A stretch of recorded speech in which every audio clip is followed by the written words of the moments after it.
Hey there, Griff Hamlin here from Blues Guitar Unleashed. Welcome, thanks for joining me. In today's video, we're going to talk about a slow blues groove and an easy way that you can add a little bit of interest at the end of each bar. And it's one of those things where, like, we kind of all know that basic, what I call blues in E groove.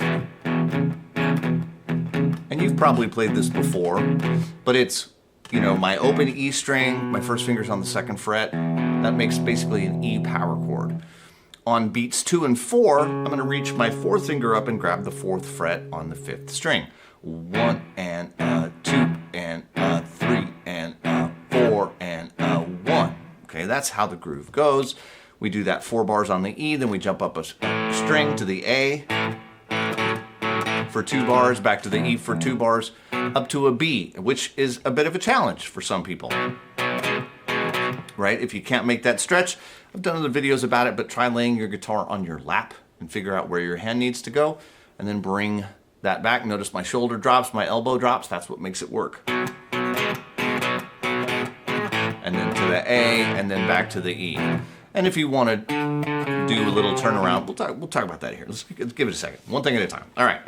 So here's the thing that you got to understand. There is a scale pattern that goes right here. Now, you probably know, like, if we play blues in E, we can use the E minor blues scale to solo over it, and that sounds really good.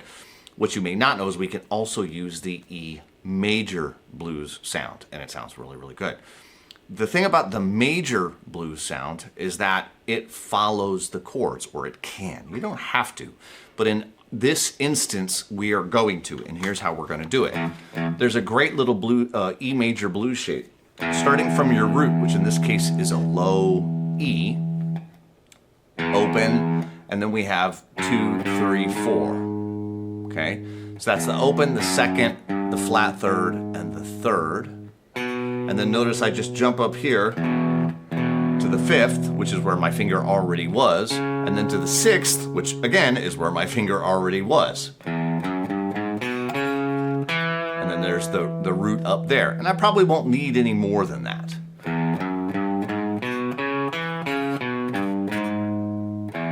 Right? Now, the 2 doesn't get used a lot, okay?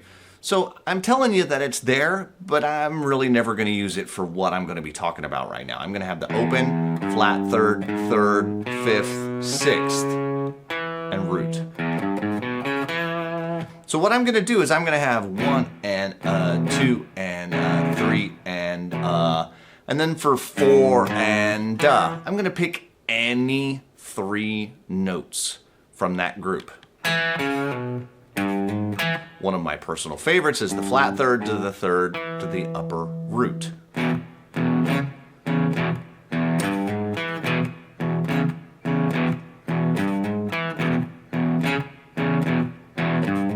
So it adds a lot to that groove. Well, what happens when we get to the A? We have to move the pattern, but it should be pretty easy. A, 2, flat 3, 3, 5, 6, root. It's the same pattern. We just moved it by a string. So if I do the same groove, 1 and 2 and 3 and 4 and when I go back to the E, 1 and 2 and 3 and 4 and 1 and 2 and 3 and 4 and now I could continue 1 and 2 and 3 and 4 and right? Because here's my root, here's my second, here's my flat third, here's my third, here's my 5th, here's my 6th, there's my root. It's still right there. Second fret, fourth, fifth, sixth, fourth, sixth, fourth.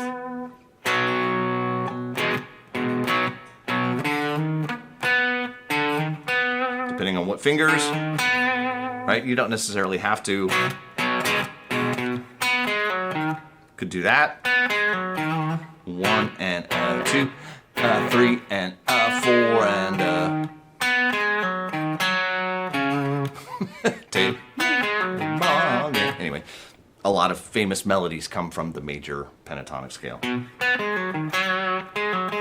Anyway, let's stop there.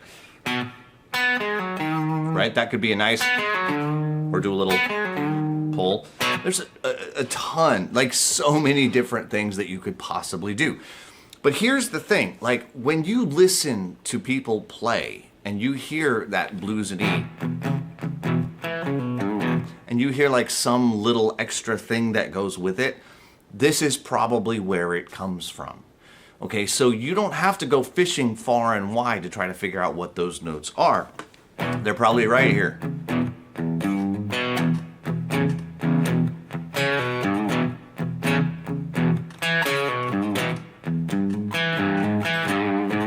Right, and I can extend it. Like I can do more than just beat 4.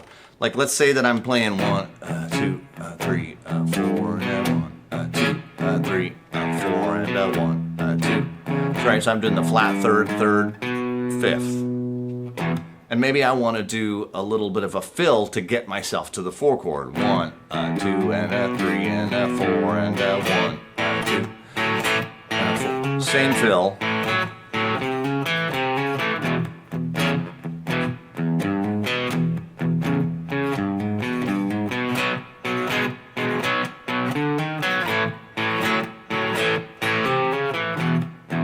Now, one little thing about turnarounds. They start on the root, then they go down a whole step. I can't go down a whole step from there, so I gotta go up here, right? Then they go down 1 fret at a time to the 5. If you want to think like a bass player.